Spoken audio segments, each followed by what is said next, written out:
اور دیکھیں فیصلہ تھا کیا. یہ اہم ہے کہ پاکستان کے عوام کو معلوم ہو کہ فیصلہ کیا تھا. فیصلہ یہ تھا کہ پی ٹی آئی کے جو اراکین تھے, جو پی ٹی آئی کے امیدوار تھے, ان کو غلط طور پہ الیکشن کمیشن آف پاکستان نے آزاد امیدوار قرار دیا. الیکشن کمیشن آف پاکستان نے غلط طور پہ پی ٹی آئی کو بطور جماعت الیکشن میں حصہ لینے سے روکا. جو سپریم کورٹ کا فیصلہ تھا 13 جنوری 2024 کا, وہ صرف اتنا تھا کہ پی ٹی آئی کو ایک سمبل نہیں ملے گا. اس فیصلے کی وجہ سے پی ٹی آئی بطور جماعت تحلیل نہیں ہوئی تھی. پی ٹی آئی کو تمام حقوق حاصل تھے بطور جماعت الیکشن لڑنے کے.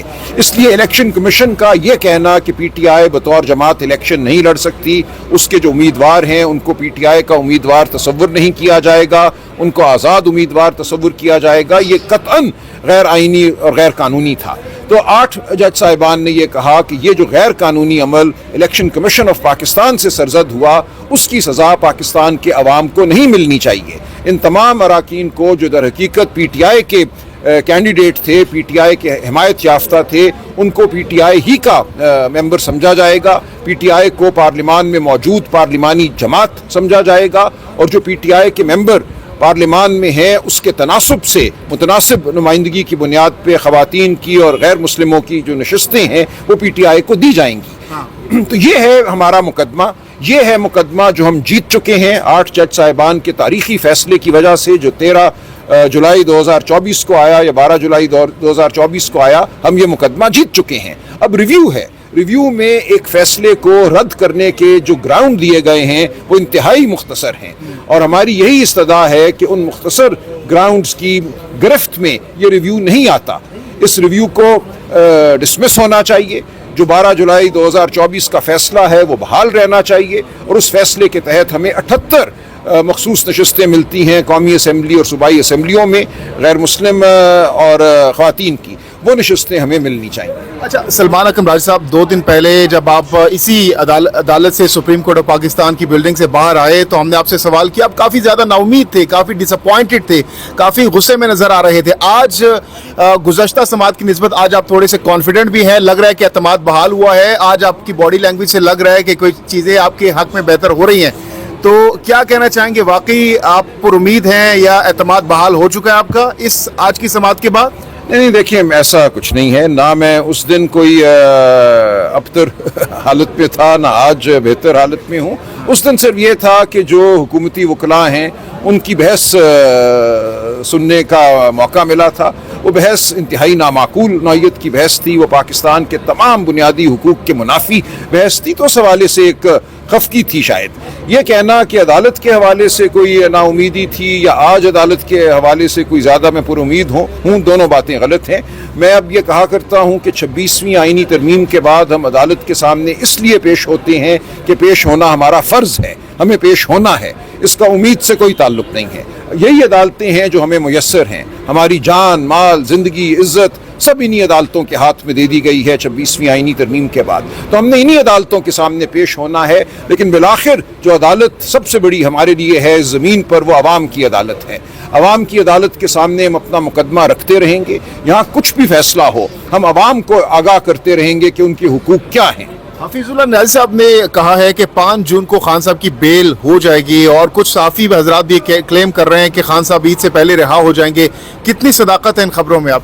دیکھیے, میں اس بارے میں کچھ نہیں کہنا چاہوں گا. ایسا ہو جائے تو بہت اچھی بات ہے, بہت ہم خوش ہوں گے, لیکن میں کوئی پیش گوئی نہیں کر سکتا. ایسا ہوتا ہوا نظر آ رہا ہے موجودہ سرکمسٹانسز میں؟ آپ کچھ نہیں کہہ سکتا. دیکھیں, ہر دن کو ہم لیتے ہیں, اس دن جو واقعات ہوتے ہیں ان سے ہم معاملہ کرتے ہیں. آئندہ کیا ہوگا, کون کیا کرے گا, منصوبہ سازوں کے ذہنوں میں کیا چل رہا ہے, میں اس بارے میں کچھ نہیں کہہ سکتا. حمزہ صاحبہ کے حوالے سے رات سے سوشل میڈیا پر کافی بحث چھڑی ہوئی ہے کہ انہوں نے ان لوگوں سے, ان ارکان سے یہ جواب طلب کیا ہے, شو کاز نوٹس جاری کیا ہے, جو کہ یہاں پر خان صاحب کی پیشی کے حوالے سے جو سماعت تھی اس میں نہیں آئے تھے.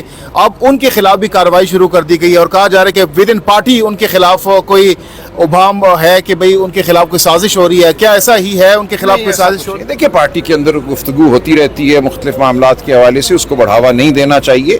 انہوں نے اگر کسی سے کوئی وضاحت طلب کی ہے تو وہ کر سکتی ہیں.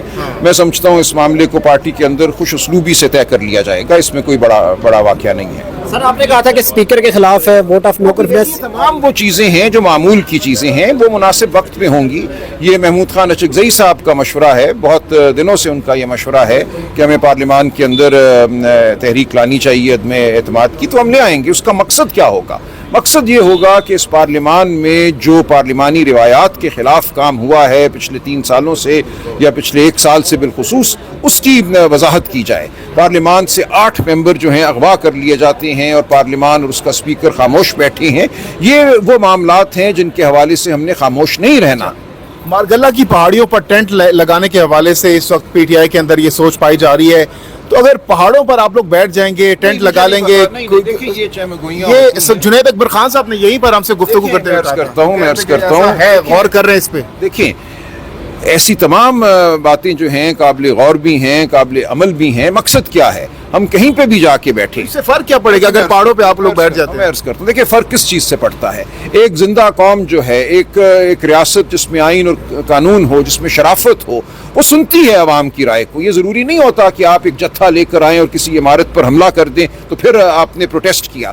پروٹیسٹ اور احتجاج کے پیرائے ہیں. خاموش پروٹیسٹ ہوتا ہے، بھوک ہڑتال ہوتی ہے، آپ اپنی آواز جو ہے لے کر آتے ہیں سامنے، آپ اپنی عددی اکثریت کا اظہار کرتے ہیں. اگر 2-4 لاکھ لوگ ایک جگہ آ کے بیٹھ جاتے ہیں تو تمام دنیا میں نظام ہل جاتا ہے. کوئی نظام ایسا نہیں ہے کہ وہ 4-5 لاکھ لوگوں کے اجتماع کو دیکھ کر متاثر ہوئے بغیر رہے. تو یہ ہوگا، ہم اس جانب بڑھیں گے، ہم سڑکوں پہ چلیں گے، کیونکہ سڑکوں پہ چلنا ہمارا بنیادی حق ہے. آئین کا آرٹیکل 15 ہمیں یہ حق دیتا ہے.